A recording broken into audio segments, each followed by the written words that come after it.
Hello, you're listening to Count Richard von Coudenhove Kalergi. Today is Friday the 22nd of March, and here's a couple of comments since my last video. I'm reminded of the play Julius Caesar when the soothsayer warned Caesar, beware of the Ides of March. And on his way to the theatre, Julius Caesar was murdered on the 15th of March 44 BC. Germany, in the small town of Doherty, an internal police report has revealed that 117 criminal offences committed by asylum seekers, including rape, assault and sexual abuse, has been covered up so as not to stir up prejudice. These offences took place by residents at one accommodation centre within the last 3 months, but officers neglected to announce the incidents after orders from the Interior Ministry instructing police that active notifications from the force's press offices of potential migrant involvement in crime would be irresponsible. Doherty has seen a severe rise in crime since the advent of the migrant crisis. The town, with a population of 4,600 people, has, as of January 2019, 1,369 asylum seekers. Crime has surged by 75% last year to 360 criminal offences since December. Since December, police have put out 217 press releases. However, none of these covered crimes from the region of Doherty. In Angers, Western France, a 30-year-old French former prisoner who had converted to Islam while in prison has been arrested after attempting to pick up a submachine gun from his local post office. The package, which originated from the USA, was monitored and seized by police. He had served 7 years in prison for violence with a weapon and targeting a police officer. In Paris, a 35-year-old former 5-star hotel receptionist and relatively unknown rapper, born in Paris, of Cameroonian origin, has been found guilty of incitement to murder and fined €5,000 for a song, Hang White People. In the 9-minute music video, which takes place in the eastern Paris suburb of Noisy-le-Grand, he depicts himself kidnapping, torturing and hanging white people. In one section of the song, he says, "I go to the nurseries, I kill their white babies, catch them quick and hang their parents." He could have been dealt a €45,000 fine and a prison term, but French prosecutors requested leniency from the judge, saying he had no source of income. After being fired from his job following the video going viral, he argued that the video was merely artistic expression. The case was brought by anti-racist groups, saying that the video was purely meant to incite violence. In Brittany, France, a cross above a statue of Pope John Paul II has been ordered to be removed by a French administrative court in a small town in Brittany, saying that it violates the secular nature of the state. The 25-foot-high monument was donated by a Russian artist and erected in the town square in 2006. The current Lord Mayor did not rule out taking a case before the European Court of Human Rights, saying that the statue is part of the landscape for the last 13 years and does not disturb the inhabitants. On the contrary, it is undeniable tourist attraction.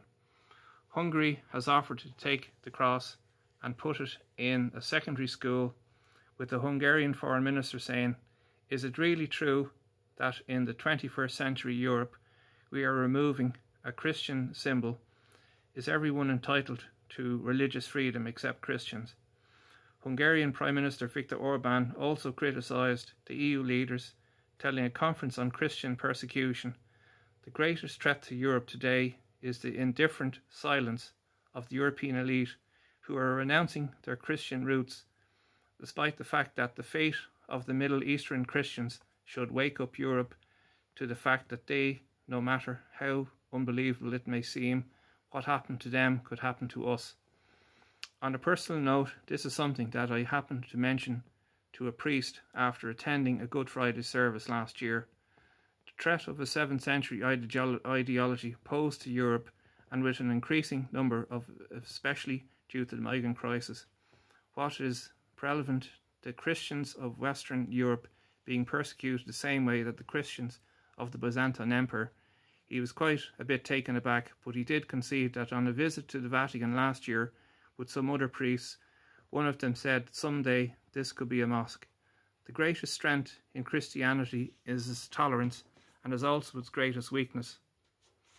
For it is to serve, it has to learn to deal. For it to survive, it has to learn to deal with a determined and motivated ideology, and to reverse the moral weakness caused by liberalism.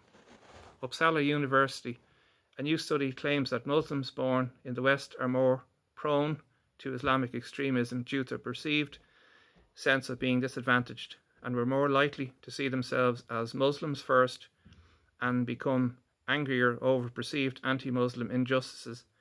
The study claims that Muslims feel disenfranchised due to alienation and perceive themselves as immigrants rather than Swedes, even though Sweden is one of the most progressive countries in Western Europe and allows the public broadcasting of the call to prayer.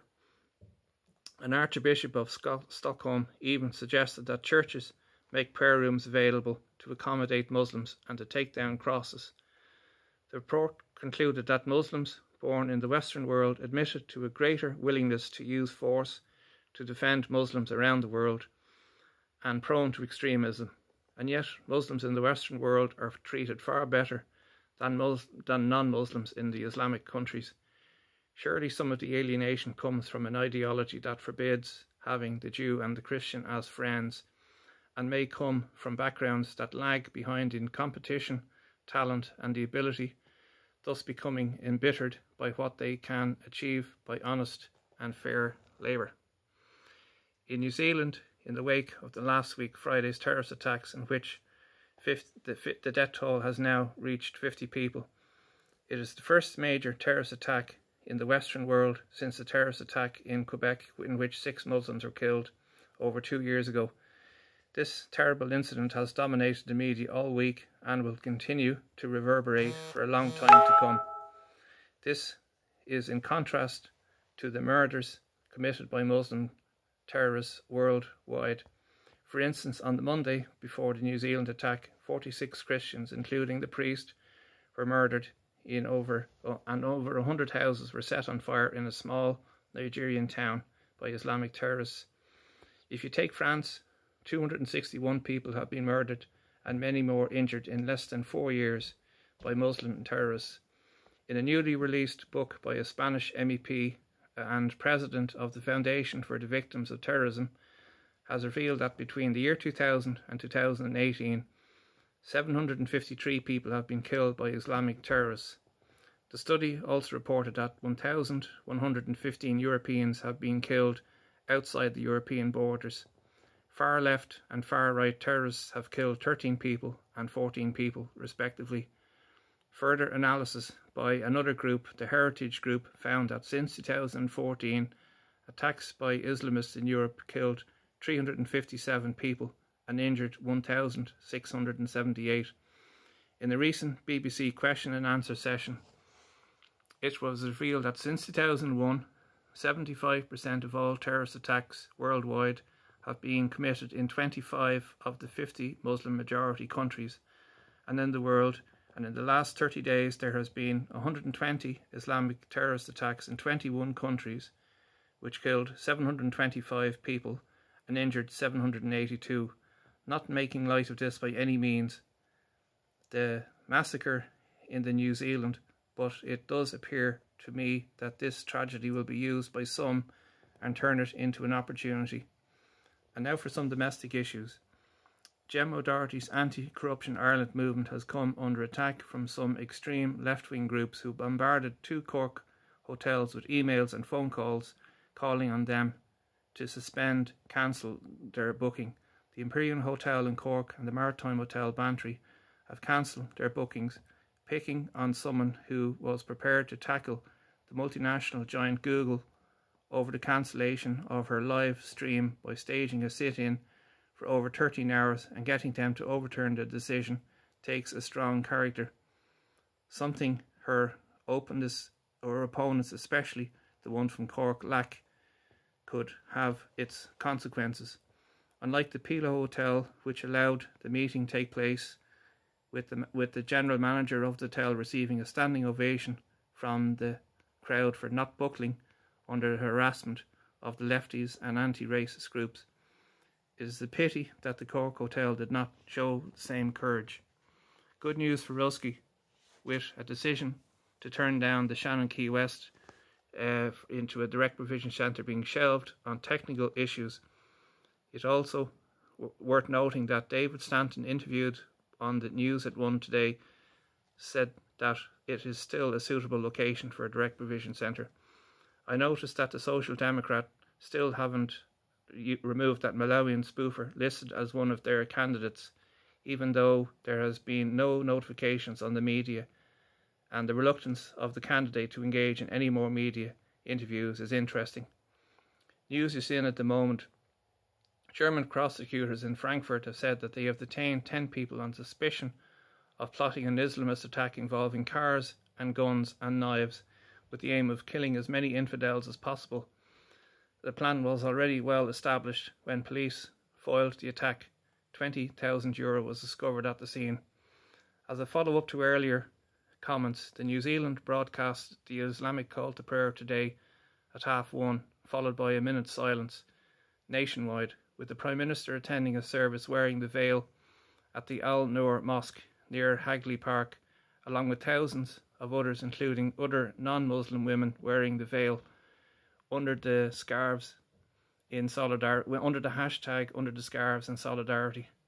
Is this an act of submission, political grievance, or done out of fear of reprisals? My thoughts are my own. Thanks very much for listening, and good night and good luck.